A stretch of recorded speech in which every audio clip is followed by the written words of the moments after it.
Joined by two members of the victorious Evil Geniuses.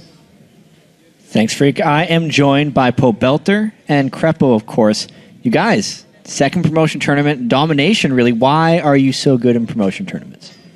Because we're so bad in LCS. And we play amateur teams. I don't know. I think you could feel that this series lacked a lot of what top-tier teams bring to the table. Okay.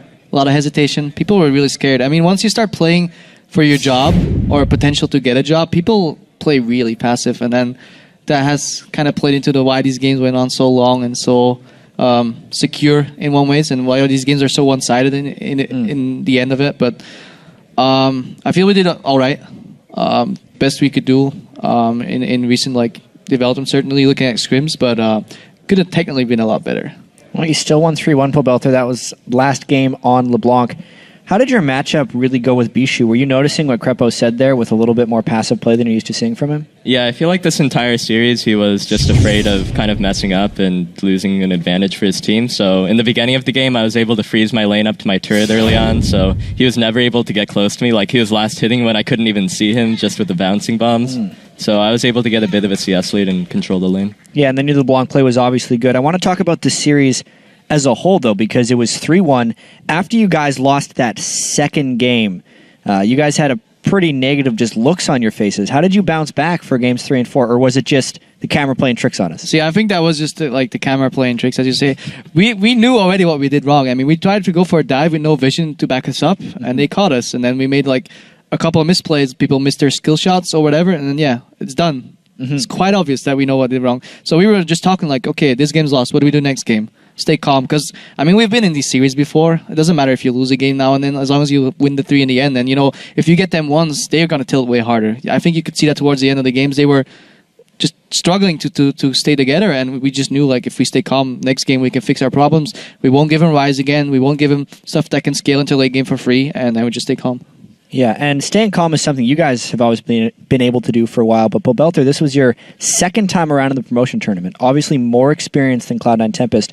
What was the difference in your calmness from the first promotion tournament to this one? I think I was a lot calmer this time around because I've already been through the pressure. Usually I get really sweaty hands when I'm playing at high stakes, but this time my hands were not sweaty yet. Yeah, well, that's good that you didn't have sweaty hands here. What about Inox? He talked to me beforehand. He said he was losing his voice if this one went too long. Is his voice now gone? He played a hell of a series. Yeah, Tyson got hit by allergies a week and a half ago, and he lost his voice, and it was all funny because he walked around the house and nobody could hear him. Yeah. But at the same time, it got worse, and it never got fixed. So we were panicking. Are we going to play a top laner without his voice? So we started using typing in scrims and pings. But basically, we put him on a 4-1 split push the entire game, the entire series pretty much. And then he just had to call for help if he needed to. And he played really well. His Lee Sin was really good, barring that one kick where he got me killed in mid lane, I think the third game. But I'll take that one for the team. No worries. Yeah. I mean, at least you didn't get Yuzuki afterwards. But you won the game. That was the important thing. And you're back in the LCS too. How do you avoid falling to the promotion tournament again? Because it's nice to be able to win in the promotion tournament, but how do you avoid them entirely? Look at what went wrong this split and see what changes need to be made, and then make those changes. Do you have any ideas what's been going wrong this split that you've maybe even worked on in the couple weeks heading up to this? I think the answer is pretty simple. I mean, we just have to improve and get better than the other teams. There's always going to be some team that will be sent to relegations, and we just have to do our best to not be that team. On the upside, Pobelter's almost out of high school, so hey, we can get that sweet duo Q jungler going, because Snoopy's sleep schedule is that of a healthy pro gamer. Pobelter is in school when we were playing solo queue during the morning, then he joins for scrims, and then our jungler is going to bed at 10 or 11, and then Pobelter starts playing at night, so there's very, very few opportunities where we can duo with Pob outside of scrims, so that will improve, and then he can play more solo queue, and just keep winning those mid lanes. Are you going to be moving into the EG house once school is finished? I think that's the current plan, yes. We have a closet prepared for him.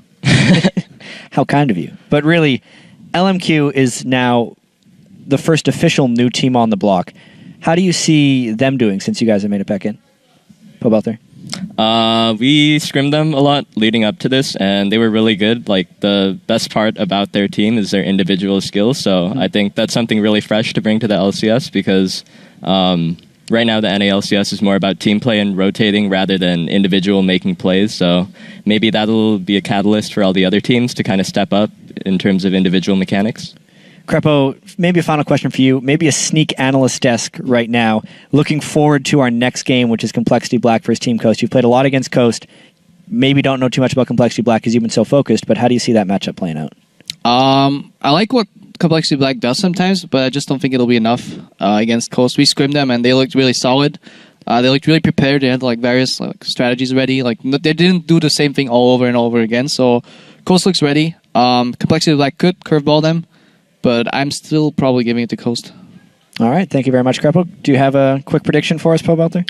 I think Coast will take it 3-0, actually. We scrimmed both of them leading up to it, and Coast looked like the far significantly more stronger dominant team. Wow. Well, again, congratulations making it back in the LCS. We'll be seeing a lot more of you guys in the next split, but we have to take a quick break while we pull a broadcast lane swap. When we come back, we'll kick off our next best of 5 series, Team Coast versus Complexity Black, for the last spot in the NA LCS. Stay tuned.